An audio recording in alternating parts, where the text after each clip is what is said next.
आपल्या मौजे महाजनवाडी अंतर्गत गायरान जमिनीच्या संदर्भात कलेक्टर साहेबांनी जे आपल्याला पत्र दिलेलं आहे त्या पत्राच्या अनुषंगाने आपण या ठिकाणी आज बैठक आयोजन केलेलं आहे।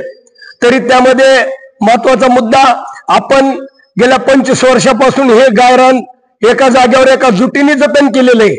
त्यानंतर दुसरा मुद्दा आहे, त्या ठिकाणी आपला पाणी पुरवठा योजना पूर्णत्व, त्या ठिकाणी पाण्याची टाकी आहे, 4 बोर आहेत, 2 विहिरी आहेत, 3 विहिरी आहेत, अशा प्रकारे योजना आहे।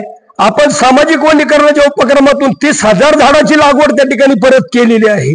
आणि विशेष म्हणजे, कारण ही जमीन कलेक्टर साहेबांनी काळू नदीच्या संदर्भामध्ये वन विभागाला देण्याचा ताबा साहेबांनी पत्र दिलं, म्हणून या ठिकाणी आपल्या गावकऱ्यांच्या प्रतिक्रिया काय आहेत त्या संदर्भात सर्वांनी आपण चर्चा करण्यासाठी या ठिकाणी आलेलो आहोत। तरी आपल्या प्रतिक्रिया आपण सर्वांनी कळवाव्यात।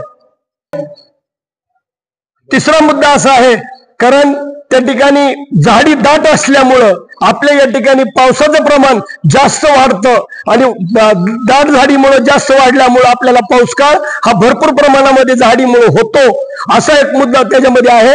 आणि त्यानंतर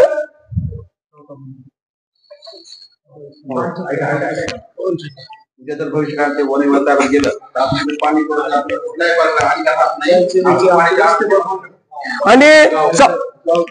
आणि चौथा मुद्दा, कारण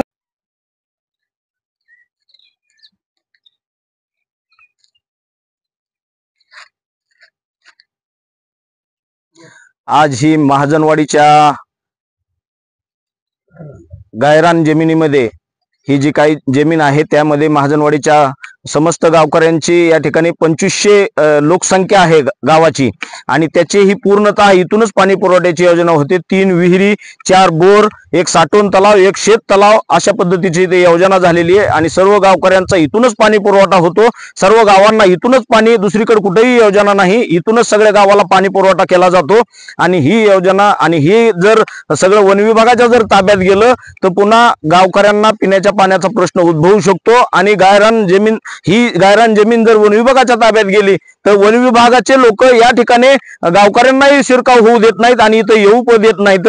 मग तसं जर झालं तर गाव पाण्या वाचून मरल। हे शासन नेमकं जनतेच्या हितासाठी आहे की जनतेच्या विरोधात आहे हे समजायला मार्ग नाही। या ठिकाणी शासनाने असे धोरण जर अवलंबिले तर लोकांवर उपासमारीची, बिगर पाण्यावरून मरण्याची वेळ येईल। याचा आमचा यासाठी सक्त गावकऱ्यांचा विरोध आहे। गावकऱ्यांची मीटिंग झालेली आहे, बैठक झालेली आहे आणि सर्व ग्रामस्थांनी याच्यावर कडाडून विरोध केलेला आहे। याच्यावर आम्ही कुठेही जायला तयार आहेत आणि असंच जर शासन आम्हाला मारत असलं तर आम्ही याच्यासाठी कुठेही मरायला सुद्धा तयार आहेत।